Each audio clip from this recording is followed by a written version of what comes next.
Assalamualaikum warahmatullahi wabarakatuh. Selamat pagi anak-anak semuanya. Bagaimana kabarnya hari ini? Semoga anak-anak dalam keadaan sehat walafiat. Amin ya robbal alamin. Anak-anak bertemu kembali pada mapel Quran Hadis kelas 5. Hari ini kita akan belajar surah At-Tin. Tentunya anak-anak sudah pernah mendengar ya apa itu surah At-Tin? Oke. Anak-anak masih ingat pada pertemuan sebelumnya kita telah belajar mengenai apa? Jika kita mengamati pada gambar di layar, masih ingat ya tentunya? Ya, betul. Pada pertemuan sebelumnya kita telah mempelajari mengenai surat Al-Adiyat yang berarti kuda perang. Masih ingat anak-anak? Surah Al-Adiyat diturunkan di mana? Di kota Mekah. Ada berapa ayat? 11 ayat. Diturunkan setelah surat apa? Surah Al-Asr. Bagaimana Allah menceritakan terkait dengan kuda perang? Masih ingat ya tentunya ya? Ya, pada ketika itu Rasulullah menanti kabar terkait dengan kuda yang berangkat untuk berperang.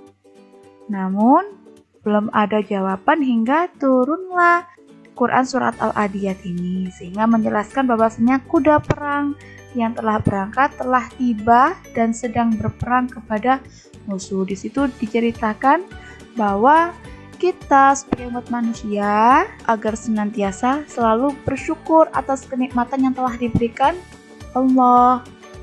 Anak-anak, banyak sekali ya hewan yang dijelaskan di dalam Al-Quran selain kuda. Ada semut, ada gajah, ya kan? Dan lain-lain. Nah, selain kuda anak-anak, di dalam Al-Quran juga dijelaskan terkait dengan buah-buahan. Sudah siap ya? Nah, anak-anak, tujuan pembelajaran pada hari ini, setelah kalian mengamati video ini, diharapkan anak-anak dapat memahami arti dan isi kandungan dari Quran Surat At-Tin, surat ke-95. Setelah itu, anak-anak diharapkan dapat mendemonstrasikan hafalan Quran Surat At-Tin beserta artinya. Semangat! Nah, ini adalah tampilan dari buah tin anak-anak. Tahukah gambar apakah ini? Buah tin. Pernahkah kamu melihatnya? Anak-anak, ada nggak yang sudah pernah melihat buah tin seperti pada gambar di bawah ini? Oke. Nah, selanjutnya, apakah kamu pernah memakannya? Jika pernah, bagaimanakah rasanya? Manis, asam, pahit, atau bagaimana? Nah, buah tin itu rasanya sangat manis sekali, enak sekali anak-anak. Nanti kapan hari bisa dicoba ya. Nama buah apa saja yang disebutkan dalam Al-Quran? 1. Buah tin ya. Selain buah tin di dalam Al-Quran, ada juga disebutkan yakni ada buah kurma, ada buah anggur, dan lain sebagainya. Jadi di Al-Quran selain dijelaskan terkait dengan hewan, juga dijelaskan terkait dengan buah-buahan. Nah, dengan kebenaran sesuai dengan apa yang kita jumpai di dunia, berarti menandakan bahwasannya Al-Quran itu benar-benar adalah firman Allah Subhanahu wa Ta'ala yang dapat dijadikan pedoman seluruh umat manusia.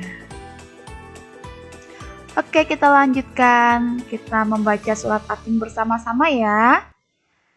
A'udzu billahi minasyaitonir rajim.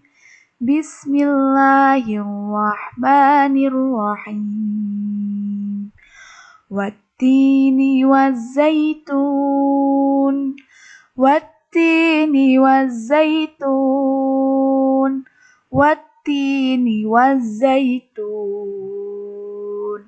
Demi buah tin dan buah zaitun. Wa turi sinin. Wa turi sinin. Wa turi sinin. Demi gunung Sinai. Wa hadzal baladil amin. Wa hadzal baladil amin. Wa hadzal baladil amin. Dan demi negeri Mekah yang aman ini. Laqad khalaqnal insana fi ahsani taqwim. Laqad khalaqnal insana fi ahsani taqwim. Laqad khalaqnal insana fi ahsani taqwim. Sungguh kami telah menciptakan manusia dalam bentuk yang sebaik-baiknya. Tsumma radadnahu asfala safilin. Tsumma radadnahu asfala safilin. Tsumma radadnahu asfala safilin. Kemudian kami kembalikan dia ke tempat yang serendah-rendahnya. Illalladzina amanu wa amilus solihati falahum ajrun ghairu mamnun. Illalladzina amanu wa amilus solihati falahum ajrun ghairu mamnun. Illalladzina amanu wa amilus solihati falahum ajrun ghairu mamnun. Kecuali orang-orang yang beriman dan mengerjakan kebajikan, maka mereka akan mendapat pahala yang tidak ada putus-putusnya. Fama yukadzibuka ba'du biddin. Fama yukadzibuka ba'du biddin. Fama yukadzibuka ba'du biddin. Maka apa yang menyebabkan mereka mendustakanmu tentang hari pembalasan setelah adanya keterangan itu? Alaysallahu bi ahkamil hakimin. Alaysallahu bi ahkamil hakimin. Alaysallahu bi ahkamil hakimin.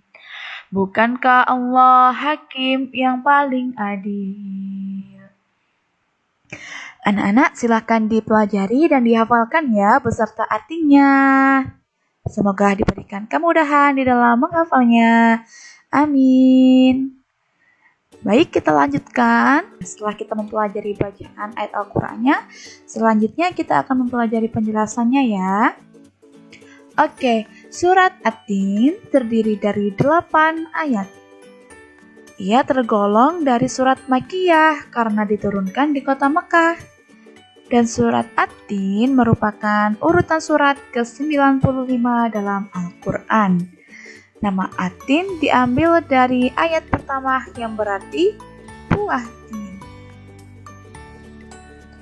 Adapun isi dari surat At-Tin, Allah Subhanahu wa Ta'ala menunjukkan bahwa manusia adalah makhluk Allah yang diciptakan dengan sebaik-baik ciptaan di antara makhluk lainnya.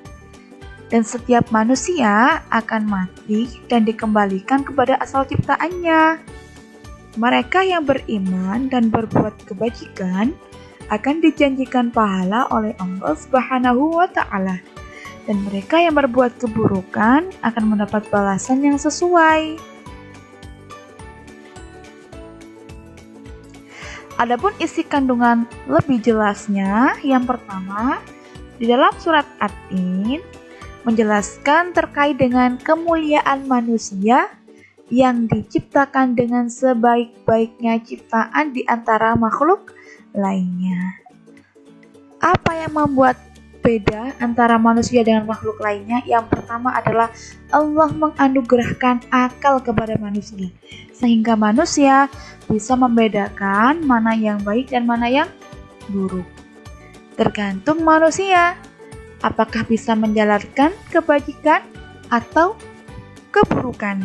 Semoga kita senantiasa dalam kebaikan anak-anak. Amin.